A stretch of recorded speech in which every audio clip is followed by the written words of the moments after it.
नमस्कार दोस्तों, कैसे हैं आप सभी। एंड्रॉयड कॉम्पिटिटिव क्लासेस में आपका स्वागत है। और हम कर रहे थे जीडी का सफलता मिशन बैच और आज इसमें है डे 2। तो दोस्तों आज हम परसेंटेज के कुछ नए सवालों के साथ फिर से आपके सामने आए हैं। परसेंटेज चैप्टर में हम फर्स्ट क्लास ले चुके थे, 20 क्वेश्चन डिस्कस कर चुके थे। अब कुछ और नए सवालों के साथ आगे बढ़ते हैं, ठीक है।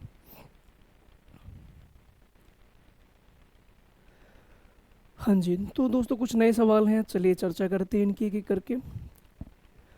तो इस क्वेश्चन में क्या कहा गया, चीनी के मूल्य में 20% की अगर वृद्धि हो जाती है तो चीनी की खपत को हम कितना कम करें ताकि चीनी पर खर्चा अपरिवर्तित रहे। यानी कि मान लीजिए आपके पास एक लिमिटेड अमाउंट है खर्च करने के लिए और आप चाहते हो कि भाई मान लीजिए रेट बढ़ गया। अब आप ऑब्वियस ही बात है, आपके पैसे तो फिक्स हैं, यानी कि आपने क्या करना होगा, अपनी कंजप्शन कम करनी होगी ताकि आपकी जो पॉकेट है वो आपको एक्स्ट्रा खर्च ना करना पड़े। तो इसके लिए आपने करना क्या होता है, इसका दोस्तों एक बेहतरीन तरीका है। चलिए मैं एक दो तरीके इसमें मेंशन करता हूँ, आपको जो ठीक लगे आप समझ सकते हैं। सपोज़ मान लीजिए 100 रुपये है हमारे पास चीनी का रेट और ये हो चुका है अब रेट 20% बढ़ने का मतलब है कि 120 हो चुका है। अब हमने क्या किया, अब 100 रुपये से ये चीज़ 120 हो चुकी है। आप चाहते हो कि भाई मेरा खर्चा वापस 100 ही रुपये रहे, तो कितना कम करना पड़ेगा, 20 रुपये। लेकिन अब आपका जो अमाउंट है वो 120 है, तो 20 रुपये आप कम करना चाहते हो 120 पे, तो आप कह सकते हो 20 डिवाइड बाई 120 मल्टीप्लाई 100। कैंसिल अगर मैं करता हूँ फिर उसके बाद अगेन कैंसिल करता हूँ, तो आप देख पा रहे हैं 2 की टेबल से कैंसिल किया मैंने इसे, 50/3। यानी कि आप इतने परसेंट अगर कमी कर देते हैं, खपत में कमी कर देते हैं, तो आपका जो टोटल एक्सपेंडिचर है, जो आप खर्चा पहले कर रहे थे, आज भी उतने खर्चे में आपका काम चल जाएगा। ठीक है दोस्तों, अगर हम इसकी एक बात करें और एक अच्छा काफ़ी बेहतरीन तरीका है, आपको आई थिंक काफ़ी अच्छा समझ में आएगा। इसने क्या कहा कि 20% की वृद्धि हो जाती है, तो हम कम कितना करें। तो सपोज़ आपने 20% इंक्रीज़ कर दिया, यानी कि 20% को आप लिख सकते हैं 20/100। ठीक है, तो हम कम कितना करें ताकि मैं वापस वहीं पहुंच जाऊं। तो ये वैल्यू 20 है, ये एज इट इज़ रखनी है आपने, डिवाइड बाई 100 पे आप अगर 20 इंक्रीज़ कर रहे हो तो आप कह सकते हो कि वैल्यू हो चुकी होगी 120, क्योंकि आपने 100 पे 20 इंक्रीज़ कर दिया है तो वो वैल्यू हो चुकी है 120।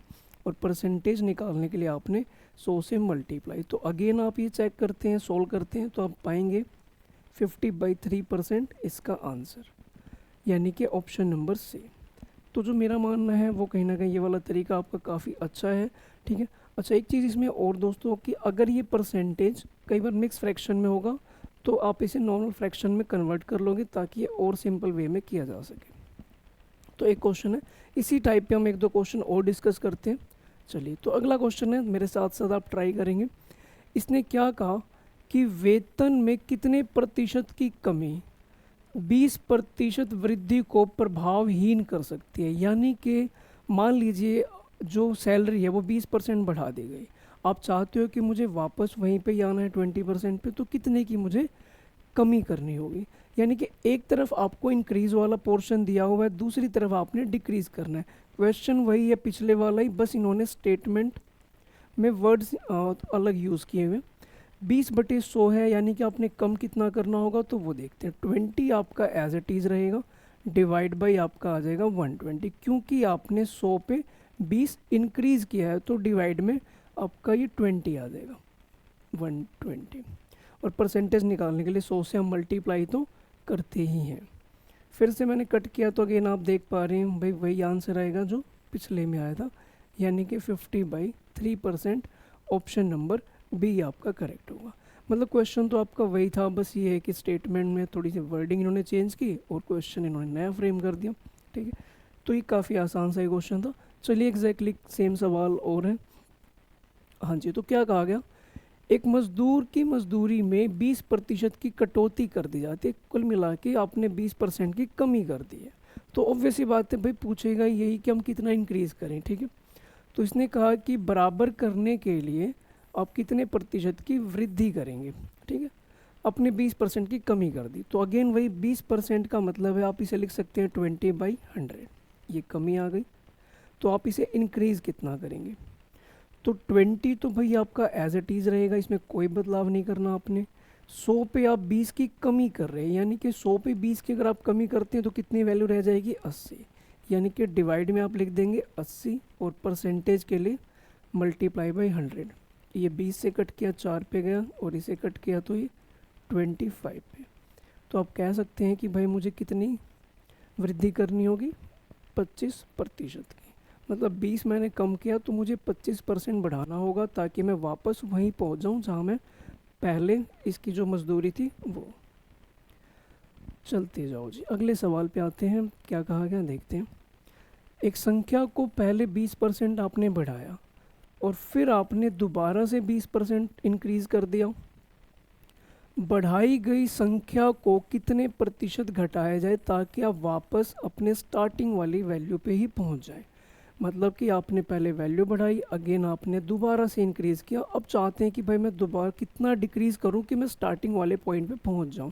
अब यहाँ पे 2 बार इंक्रीमेंट हुआ है, तो आप इसे कुछ इस प्रकार से समझें कि आपने 100 रुपये की वैल्यू थी, आपने 20% उसमें इजाफा किया, तो आप कह सकते हैं कि वैल्यू 120 हो गई।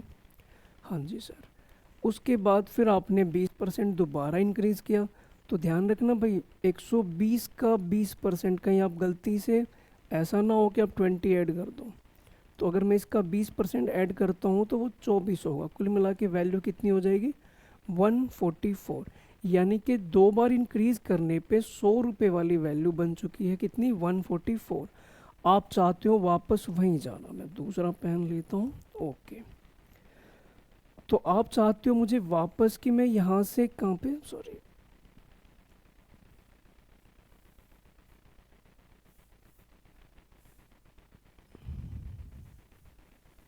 ओके, आप चाहते हो दोबारा से मुझे कहाँ जाना है? 100 पे, यानी कि 144 से 100 पे जाना है। तो कितने की कमी करनी होगी आपको?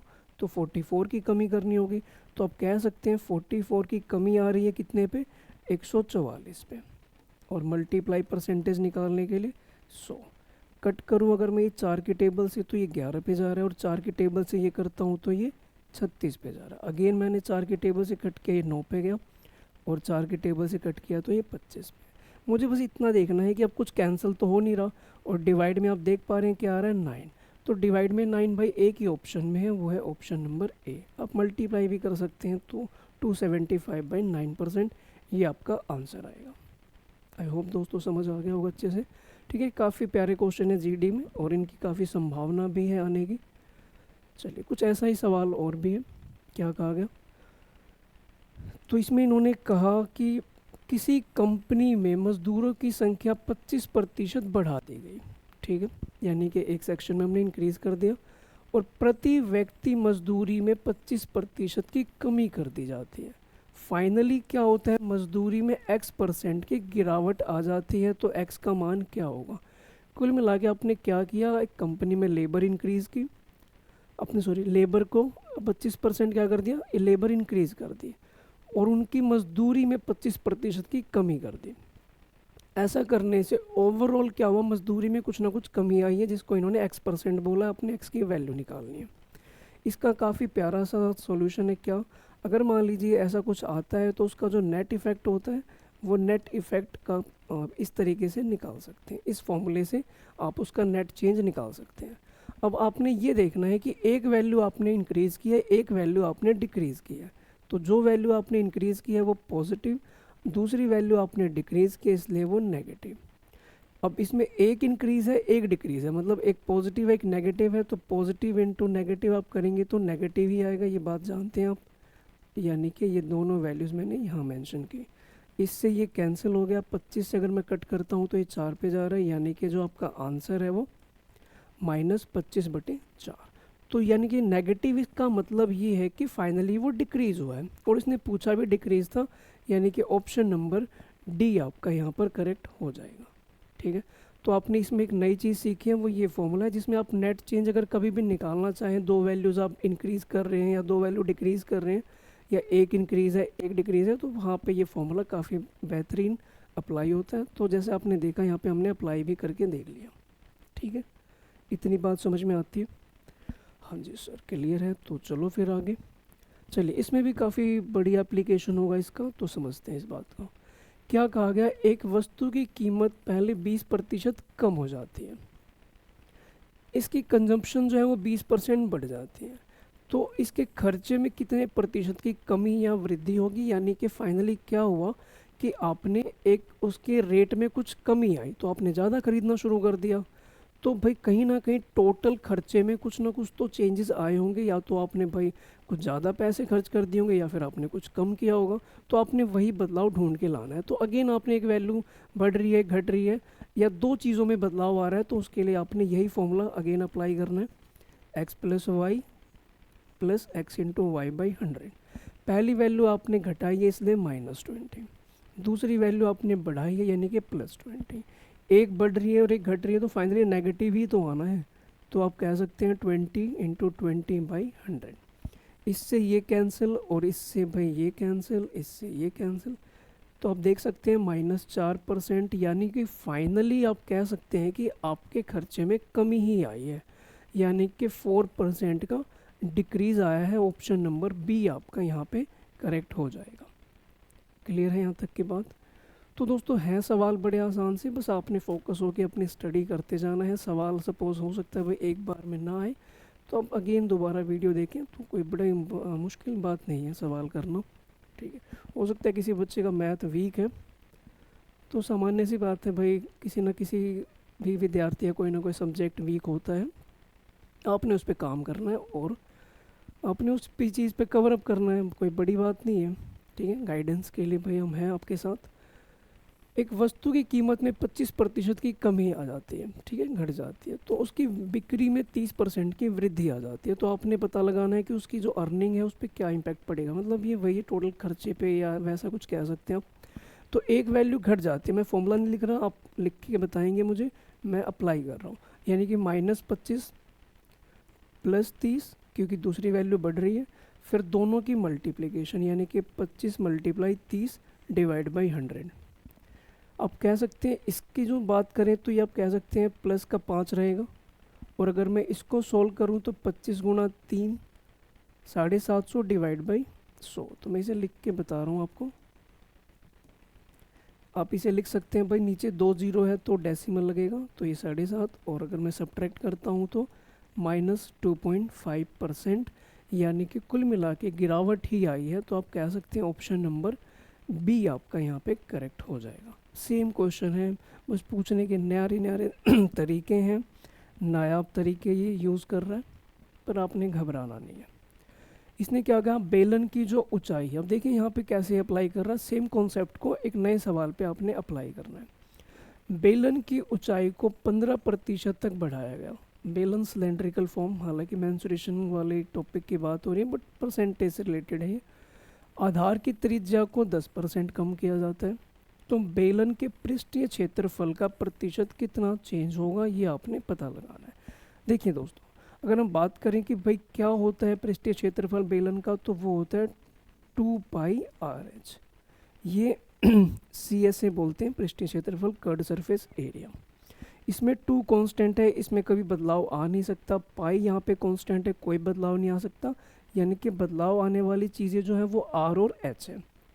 अब दो चीज़ों में बदलाव आ रहा है, तो आपको पता है कि भाई अगर दो चीज़ों में सेम टाइम पे चेंज आ रहा है तो आपने क्या करना है, फॉर्मूला अप्लाई करना है। अगेन भाई एक वैल्यू बढ़ रही है और एक घट रही है या इस प्रकार का भी चेंज आता है, आपने अप्लाई करना है। ऊंचाई को इसने 15% बढ़ाया, तो आपने बस ये ध्यान रखना है एक वैल्यू बढ़ रही है और दूसरी वैल्यू घट रही है, तो ऐसा कुछ नहीं है कि आपने किस टाइम पे कहाँ क्या पुट करना है, ठीक है। तो एक वैल्यू सपोज 15 बढ़ रही है प्लस में लिख दिया, दूसरी वैल्यू घट रही है तो मैंने -10 लिख दिया, फिर दोनों की मैंने मल्टीप्लिकेशन की तो 15 × 10 बटे में 100, और माइनस करता हूँ तो ये 5 रह गया, ये सब्ट्रैक्ट हो गए। और इसको अगर मैं सिंप्लीफाई करता हूँ तो ऊपर 150 है नीचे 100 है, तो मैं लिख सकता हूँ भाई 1.5 सीधा 1.5, और माइनस करता हूँ तो 3.5%, वो भी पॉजिटिव में। पॉजिटिव का मतलब ये है कि फाइनली ये वैल्यू क्या हुई होगी, इंक्रीज़ हुई होगी। हाँ जी, बात समझ में आ रही है अच्छे से। किसी प्रकार का भाई कोई इशू है, कोई सवाल समझ में ना आए तो मुझे कमेंट करके आप बता सकते हैं। चलो जी, काफ़ी प्यारा क्वेश्चन है ये और अक्सर सवाल में देखा जाता है। तो हमने क्या देखना है, चीनी की कीमत में 20% की कमी हो जाती है, चीनी का रेट घट गया, तो आप क्या करोगे, आपने क्या किया 36 रुपये में, ये आपके पास एक फ़िक्स अमाउंट है जो आपको इतने तो खर्च करने ही करने हैं। 500 ग्राम चीनी आप अधिक खरीदते हो, तो बताना चीनी की आरंभिक कीमत क्या है। तो क्वेश्चन में क्या कहा गया है, आपकी जेब में एक फ़िक्स अमाउंट रखा था, अब चीनी के रेट में गिरावट आई तो भाई आपने क्या करा, आपने ज़्यादा खरीदना शुरू कर दिया। कितना ज़्यादा, 500 ग्राम। ठीक है, तो आरंभिक कीमत क्या रही होगी ये आपको पता लगाना है। ठीक है, देखें ज़रा, 20% का मतलब है 1/5। ये बात समझ में आई है, इतनी कमी आई है, यानी कि अगर हम बात करें रेट में कमी आई है 1/5। तो अगर मैं रेट की बात करूं, ये सपोज़ इनिशियल है और ये सपोज़ न्यू है। ठीक है, अब रेट में क्या कमी आई कि 5 से क्या हो गया, 4 हो गया। अगर हम इसे रिवर्स कर देते हैं तो ये बन जाती है क्वांटिटी की रेशो, यानी कि 4 से क्या हो जाएगा, 5। यानी कि पहले आप 4 खरीद रहे थे, अब आप 5 खरीद रहे हो। कितने का इंक्रीमेंट आ रहा है यहाँ पे, वैसे मुझे दिखाई दे रहा है 1 का, और ये 1 जो है वो कितने के बराबर है, 500 ग्राम की, हाफ केजी। आरंभिक कीमत पता लगानी है, तो मैंने आरंभ वाला ही क्वांटिटी पता लगाई। अगर 1 की वैल्यू 500 ग्राम है तो 4 की वैल्यू कितनी हो जाएगी, 2000 ग्राम, या आप इसे प्यार से 2 किलो भी कह सकते हैं। आपके पास खर्च करने के लिए तो फिक्स अमाउंट ही था 36 रुपये, यानी कि अगर उसने पूछा होता कि भाई न्यू क्वांटिटी क्या है तो मैं ये फाइंड करता, बट फिलहाल उसने ये वाला पूछा है, तो ये वैल्यू आई है 2 किलो। तो क्या रेट चल रहा होगा, तो आप कह सकते हैं 36 डिवाइड बाई 2, यानी कि 18 रुपये किलो। ये आपका ओल्ड प्राइस था, यानी कि ऑप्शन नंबर बी आपका यहाँ पे करेक्ट हो जाएगा। अगर उसने नया पूछा होता तो मैं 4 की जगह पे 5 से मल्टीप्लाई करता और अगेन डिवाइड कर देता 36 को। क्या ये बात क्लियर है, ठीक है, आई होप क्लियर हो गया होगा अच्छे से। काफ़ी अच्छा क्वेश्चन एग्जाम पॉइंट से, तो भाई आपने ध्यान रखना है। चलिए अगला सवाल सेम है, मेरे साथ साथ करेंगे। इसने कहा कि गेहूं के मूल्य में 20% की कमी आ गई, यानी कि गिरावट आई। अब गिरावट आई तो ऑब्वियस ही बात है, आपने ज़्यादा तो खरीदा ही होगा। कितना ज़्यादा खरीदा, 5 किलो गेहूं आपने ज़्यादा खरीदा, तो आपने स्टार्टिंग का ही पता लगाना है कि रेट क्या रहा होगा, और 320 रुपये आपकी जेब में मौजूद है। ठीक है, ये पैसा है जो आपने खर्च तो करना ही करना है। 20% की कमी आई है, यानी कि आप ये कह सकते हैं 20% का मतलब हो गया कितना, 1/5। मैं फिर से वही तरीका, यानी कि आपने क्या लिखना है, रेट। ठीक है, ये आपका इनिशियल और ये आपका न्यू। 5 रुपये वाली चीज़ आप कितने की अब दे रहे हो, 4 रुपये में। ठीक है, अगर मैं इसे रिवर्स कर देता हूँ तो ये वैल्यू क्या हो जाएगी, 4 से 5, और इसे आप कह सकते हो कि किसकी रेशो बन गई, क्वांटिटी की।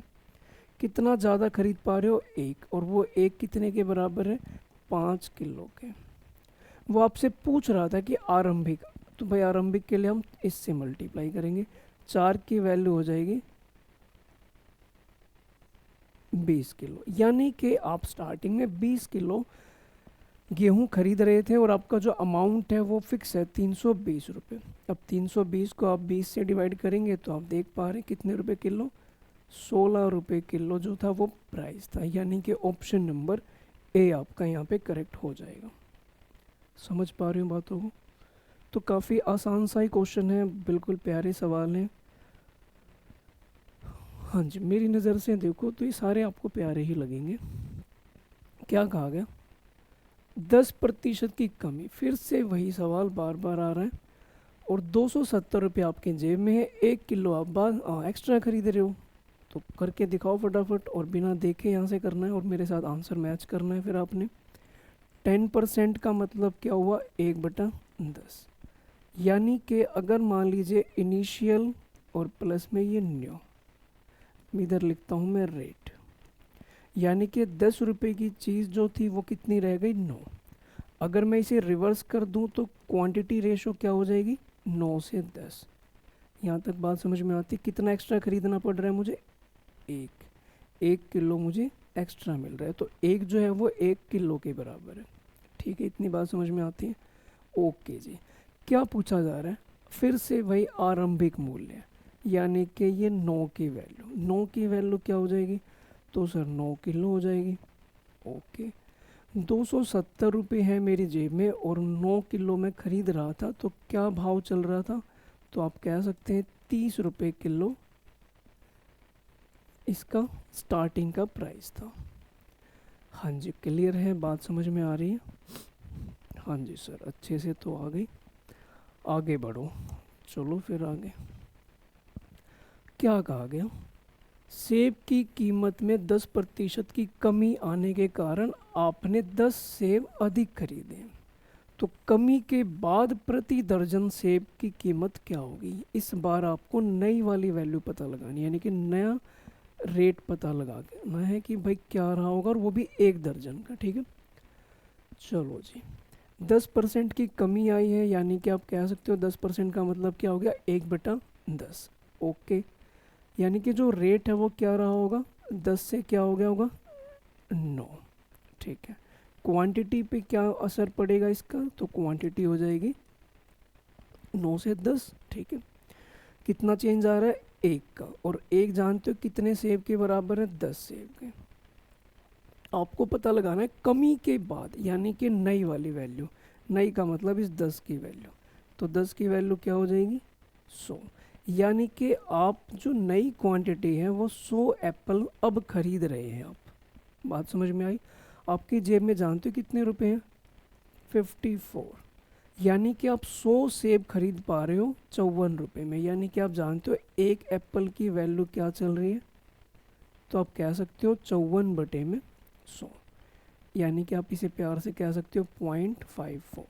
पर आपको तो 1 दर्जन का पता लगाना है, तो 9 एप्पल का रेट क्या, सॉरी 12 एप्पल का रेट क्या होगा? तो 12 से आप मल्टीप्लाई करोगे, तो अगर मैं इसकी मल्टीप्लाई करता हूँ तो 12 पंजे 60 और 48, यानी कि 6.48। हाँ जी, ये यार है। हाँ, तो ऑप्शन नंबर ए आपका यहाँ पे करेक्ट हो जाएगा। क्लियर है अच्छे से? हाँ जी, बताते जाना अगर कोई डाउट आता है आपको। चलो, काफ़ी एक अच्छा सवाल है, एग्ज़ाम से संबंधित है ये क्वेश्चन, और यानी कि काम का ही आपके। एक परीक्षा में उत्तीर्ण होने के लिए 40% अंक चाहिए आपको। देखिए दोस्तों, आपको पता है एक बात का, मान लीजिए एक स्ट्रेट लाइन है, ये है बिल्कुल 0 पे, यानी कि बच्चा यहाँ फेल हो जाता है, और ये है बिल्कुल टॉपर वाले बच्चे जिनके 100% आते हैं। पास होने के लिए अक्सर स्कूलों में तो भाई आपको 33% चाहिए थे, बट फ़िलहाल हम सवाल के अकॉर्डिंग चलेंगे। आपने ज़्यादा अपना दिमाग नहीं लगाना, सवाल के हिसाब से चलना है। सवाल आपको बोलेगा उल्टा लटकना है तो लटको फिर, बट अपने 2 नंबर नहीं जाने देंगे हम। पास, ये यहाँ पे सपोज़ पास हो जाता है ये बच्चा, तो पास होने के लिए 40% चाहिए, ये मैंने लिख दिया यहाँ पे, पास होने के लिए 40%। एक प्रतियोगी के 220 ही अंक आए हैं और वो 20 अंकों से असफल हो जाता है, यानी कि इस पास से कम ही आए उसके। कितने नंबर आए हैं? सिर्फ 220। यानी कि यहाँ से लेके यहाँ तक का जो इसका सफ़र अभी रहता है वो 20 नंबर का रहता है, यानी कि वो 20 नंबर उसे और लेने थे, वो पास हो जाता। तो आपने पता लगाना है परीक्षा में अधिकतम अंक कितने के थे, यानी कि एग्ज़ाम था कितने का। जानते हो ये बच्चा पास कब हो जाता? तो पास होने के लिए इसको 220 तो इसके आए थे, 20 नंबर इसे और चाहिए, तो आप कह सकते हैं कि भाई इसे 240 नंबर चाहिए थे। और जानते हो पासिंग परसेंटेज कितनी है? तो भाई 40%। तो आप क्या कह सकते हो कि 40% की वैल्यू कितने के बराबर है? 240। तो एक की वैल्यू क्या हो जाएगी? 240 डिवाइड बाई 40, तो 100 की वैल्यू क्या हो जाएगी? तो मल्टीप्लाई बाई 100 कर देंगे, इससे कैंसिल किया तो ये 6 पे गया। तो यानी कि आप कह सकते हैं कि 600 नंबर का ये टोटल एग्ज़ाम था। बस ये करना था, कोई मुश्किल काम नहीं है। इससे आसान सवाल जानते हो इस धरती पे क्या ही मिलेगा। ठीक, ये तो भाई समझो कि आपके अच्छे कर्मों का फल है कि ये सवाल मिले हैं आपको। तो चलें अगले सवाल पे चलते हैं। एक छात्र है, विज्ञान में 300 में से 32% अंक मिलते हैं। ओके जी, 300 का एग्ज़ाम हुआ, 32% अंक आए। आप बता सकते हो कितने अंक होंगे? तो 300 का अगर आप 32% निकालते हैं तो आप देख पा रहे हैं कितना आएगा, 96। फिर इसने कहा कि भाषा है 200 नंबर का एक एग्ज़ाम इसका और होना है। अब इसे यहाँ पे भाई सोचना है कि कितने मुझे यहाँ पे परसेंटेज चाहिए होगी, ताकि जब मैं ओवरऑल निकालूँ, यानी कि जो ये 500 नंबर का एग्ज़ाम है इसकी जो ओवरऑल परसेंटेज है वो कितनी हो जाए, 46% हो जाए। ठीक है, यानी कि आपने क्या करना है कि 500 का जो एग्ज़ाम है वो बच्चा घर बैठ के सोच रहा है कि भाई 46% तो मुझे चाहिए ही चाहिए। तो हम क्या करेंगे, अब हम सोचते हैं कि भाई 46% इसके होंगे कितने। तो 500 का 46% मैंने निकाला,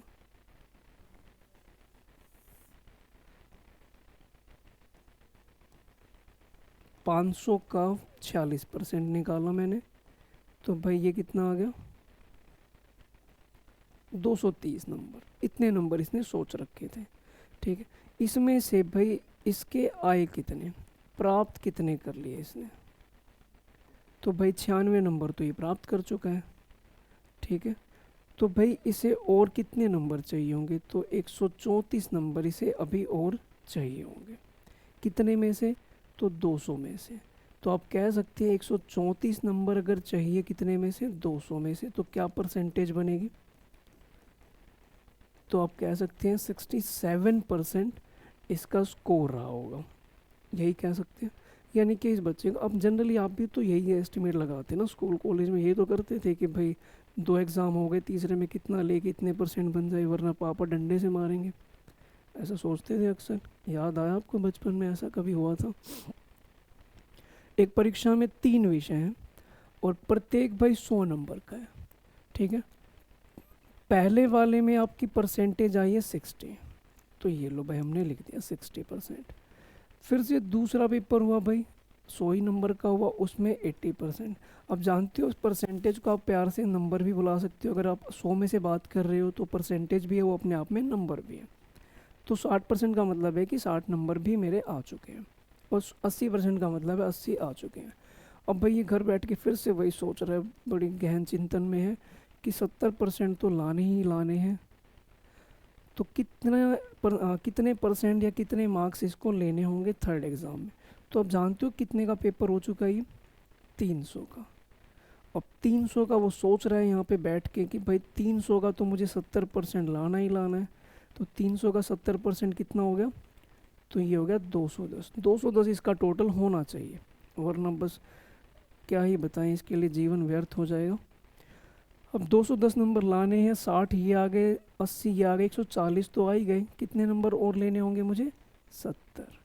यानी कि आप कह सकते हैं 100 में से कितने नंबर लेने होंगे, 70। और 100 में से अगर कोई बात की जा रही है तो अपने आप में परसेंटेज ही है, यानी कि आप कह सकते हैं कि 70% इसका आंसर हो जाएगा। क्लियर है भाई, चले आगे। हाँ सर चलते जाओ बस, आज तो बड़ा अच्छा सा लग रहा है। हाँ जी, तो अगले सवाल को देखना।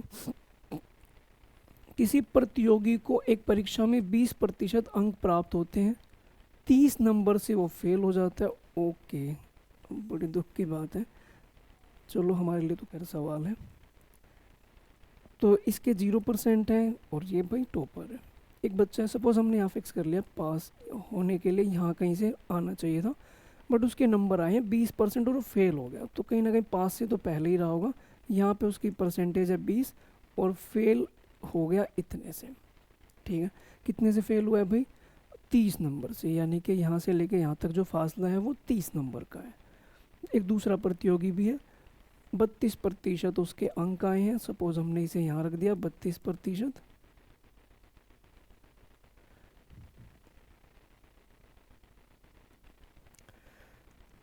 तो ये आ गया 32%। ठीक है जी, ओके। अब ये बच्चा तो भाई थोड़ी एक्स्ट्रा नंबर लेके आया, कितने एक्स्ट्रा लेके आया, तो भाई 42 नंबर एक्स्ट्रा लेके आया। आपको बस ये पता लगाना है कि भाई पास होने के लिए कितनी परसेंटेज होनी चाहिए। ये लो भाई, नए पेन से हम इस बच्चे को पास कराएंगे। तो इसने कहा कि पास होने के लिए कितनी परसेंटेज चाहिए, तो अब एक बात देखो भाई, 20 से लेके 32 के बीच में ही तो पास होगा ना वो। अब 20 से 32 के बीच में तो मुझे ऑप्शन एक ही दिखाई दे रहा है, 25 हो तो ये ऐसे भी गया। पर चलिए इसके सॉल्यूशन के बारे में बात करते हैं। हाँ जी, तो इन्होंने क्या कहा, बात समझते हैं। इस बच्चे को 30 नंबर और चाहिए। 30 नंबर देख लेते हैं कितने परसेंट है। 20% तो ये लाया ही था। अब 30 नंबर सोच रहा है, 30 जो नंबर है वो प्रतिशत में कितना होगा, उतने हम इसको दे देंगे, पास हो जाएगा। तो 20 से ये 32 कितने प्रतिशत हुआ, तो 12%। और यहाँ से लेके यहाँ तक ये नंबर कितने हैं, 30 और 42, ये हो गए कितने, 72। यानी कि जो 72 मार्क्स हैं ये अपने आप में कितने परसेंट को शो कर रहा है भाई, आप देख पा रहे हो, 12% को शो कर रहा है। हाँ जी सर 12 तो है। 1 मार्क्स की वैल्यू क्या हो जाएगी, तो आप कह सकते हो 12 डिवाइड बाई 72%। बस मैं ये जानना चाहता हूँ कि जो बच्चा ये 30 नंबर से फेल हुआ था ये प्रतिशत में कितना होना चाहिए। तो हमने क्या किया, 30 नंबर की परसेंटेज बना ली, 30 से मल्टीप्लाई कर लिया, इससे ये कट हुआ, इससे ये कट हुआ, तो मैं कह सकता हूँ 5%। यानी कि ये बच्चा जो है वो 20% तो लाया ही था, ये लो, और 5% से फेल हो गया था। यानी कि इसको पास होने के लिए 25% चाहिए थे। तो आप कह सकते हो ऑप्शन नंबर डी। हालांकि मैंने इसका आंसर आपको अलग तरीके से बता दिया था, इस सवाल में अप्लाई हो रहा था तो हमने कर दिया, बट हमें तरीका भी आना चाहिए। ठीक, तो ये इसका तरीका था। मैं हालांकि काफ़ी सारी बातें लिख रहा हूँ, इसलिए काफ़ी आपको लेंदी भी लग रहा होगा कि भाई इतनी सारी बातें आ गई, बट इन रियलिटी आप एक बात खुद से सोचें कि क्या हम ऐसे 20 और 5 को जोड़ के भी देखेंगे। अब 20 और 5 तो 25 ही होता है, वो तो आपने भाई सीधा ही लिखना पड़ेगा। ठीक है, अब भाई किसी को एग्ज़ाम में कुछ नहीं आ रहा उसके लिए तो काफ़ी अच्छा है कि हाँ चलो 20 और 5 भी लिखते हैं, अच्छा लग रहा है जोड़ते हैं। बट आपने ऐसा नहीं करना, जिन बच्चों को पास होना है, सेलेक्ट होना है। ओके जी, अगला सवाल। इसने क्या कहा, 2 विद्यार्थी हैं, एक परीक्षा में शामिल होते हैं। एक छात्र को दूसरे से 9 नंबर अधिक मिलते हैं। यानी कि एक फैक्ट इसने बताया कि आपको 9 नंबर ज़्यादा मिलते हैं, एक बच्चे के 9 नंबर कम है। हालांकि ऑप्शन में अगर मैं देखूं तो सब में ही 9 नंबर का अंतर है। फिर इसने क्या कहा, उसके अंकों का, यानी कि जो बच्चा ज़्यादा था उसके अंक जो है वो दोनों के योग का 56% है। जो बच्चा ज़्यादा था, सपोज ज़्यादा वाले को मैंने प्यार से 1 नाम दिया, कोई रैंक 1 है, ज़्यादा लेके आए, तो ये जो नंबर है 56% है किसका, दोनों के सम का। ये ऐसा लिखा जाएगा। ये बात भी आई थिंक समझ आ गई होगी। मैं इसको अगर थोड़ा सा कैंसिल कर लूँ तो 4 के पहाड़े से ये गया, 4 के पहाड़े से ये गया। तो आप कह सकते हो कि जो पहला बच्चा है उसकी वैल्यू अगर 14 है तो दूसरे बच्चे की वैल्यू क्या होगी, ये इन दोनों का सम है 25, जिसमें से पहले वाले के 14 हैं, तो आप कह सकते हो दूसरे वाले कितने रहे होंगे, तो सर 11 रहे होंगे। तो हमने एक तरीके से इनकी रेशो निकाली, 14:11, ये इनकी रेशो आ गई।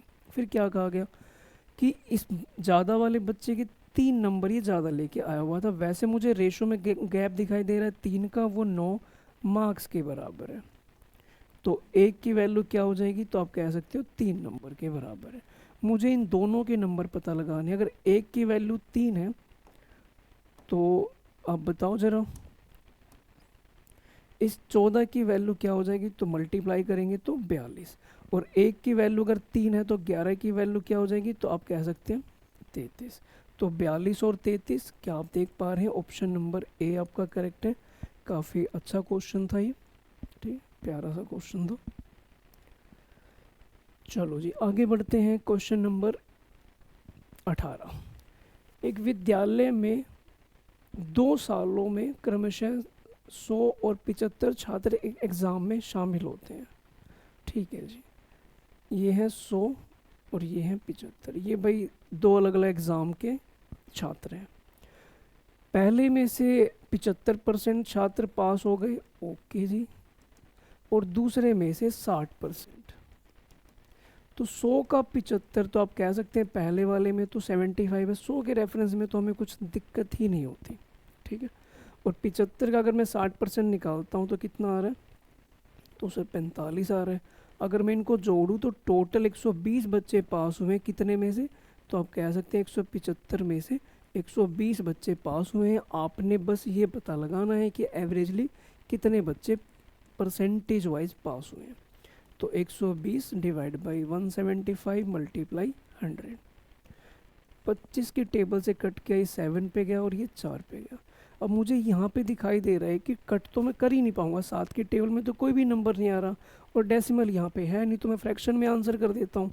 अब 7 डिवाइड में है तो 7 बस आप देख लो किसके डिवाइड में है, तो ऑप्शन नंबर ए में ही है, ये आपका आंसर हो जाएगा। चलो फिर अगले पे आ जाओ। एक परीक्षा में भाई क्या कहानी हुई, 1000 लड़के थे, ओके जी, बॉयज़ थे 1000 और लड़कियां कितनी थी, तो लड़कियां थी 800। 60% लड़के और 50% लड़कियां उत्तीर्ण हो गई, पास हो गई, तो आपको असफल छात्र होगा, यानी कि टोटल जो बच्चे फेल हो गए ओवरऑल वो पता लगाने। पास की अगर हम बात करें तो भाई ये 60% पास हुए हैं और ये कितने पास हुए हैं, 50%। अगर मैं फ़ेल की बात करूं तो आप कह सकते हैं 40% और ये 50% फेल, हमें फ़ेल निकालना है। तो 1000 का 40% आप कह सकते हैं भाई कि यहाँ पे 400 बच्चे फेल हुए और 800 का 50%, तो 400 ये भी हो गए, टोटल 800 बच्चे फेल हुए हैं, कितने में से, तो आप कह सकते हैं कि 1800 में से 800 बच्चे फेल हो गए हैं। आपको परसेंटेज निकालना है, तो बस कुछ खास तो बचा नहीं है, मल्टीप्लाई 100, इससे ये कैंसिल, 2 की टेबल से ये कैंसिल, 400/9। अब 400/9 की बात करें तो क्या आ रहा है, 4 पे जा रहा है, फिर 4 पे जा रहा है, यानी कि कुल मिला के ये परसेंटेज आ रही है, तो ऑप्शन नंबर सी आपका करेक्ट हो जाएगा। कैसा लग रहा है भाई, आपको समझ आ रही हैं बातें? हाँ सर, आज तो सारा ही समझ आ रहा है। ओके, तो एक सवाल और देखो फिर। एक परीक्षा में एक छात्र को 30% अंक मिलते हैं, क्या आपको ये लाइन याद आई, ये 0 ये 100। 30% अंक मिलते हैं और वो 25 नंबर से फेल हो जाता है, ओहो फिर से फेल हो गया। 30% नंबर है और पास होने के लिए सपोज मैं यहाँ फिक्स कर देता हूँ, अब उसके नंबर कितने कम आए हैं, तो आप कह सकते हैं 25 नंबर उसके कम आए हैं। उसी परीक्षा में एक दूसरा छात्र है जिसके 40% नंबर आए हैं और वो इस पासिंग से मार्क्स नहीं बताए, उसने प्रतिशत बता दिया। ओके, ओ माय गॉड, ये क्या, तो पहली बार ऐसा हुआ है कि उसने 25% परसेंटेज में बता दिया। अभी तक वो नंबर बताता था बट अभी तक उसने अब इसमें परसेंटेज बता दिया। कोई बात नहीं, हम निकाल लेंगे। कह रहा है कि अधिकतम उत्तीर्णांक क्या है, यानी कि पास होने वाले नंबर बताओ। आपको ये नहीं बताना, ध्यान रखें कि आपसे टोटल मार्क्स नहीं पूछे, पास कितने पे हो जाएंगे ये पता लगाना है। ओके, मान लीजिए हम ये कहते हैं कि ये वाला जो नंबर है ये अपने आप में x रहा होता, अब मैंने 25% इसे इंक्रीज़ किया है, तो यानी कि अपने आप में ये हो जाएगा 125 और फाइनली ये इक्वल हो जाएगा 40 के। तो मैं देख रहा हूँ कि जो ये x है, ये पासिंग परसेंटेज है, वो प्रतिशत में कितना है, तो मैंने कट करना शुरू किया। ओके, ये 8 पे गया, क्रॉस मल्टीप्लाई की तो ये 32 आया। इसका मतलब ये बच्चा 32% पे पास हो जाता। ठीक है, ये देखो 30 से 32 कितने परसेंट, 2%, कितने मार्क्स के बराबर है, 25 के, तो 1% की वैल्यू क्या हो जाएगी भाई, 25/2।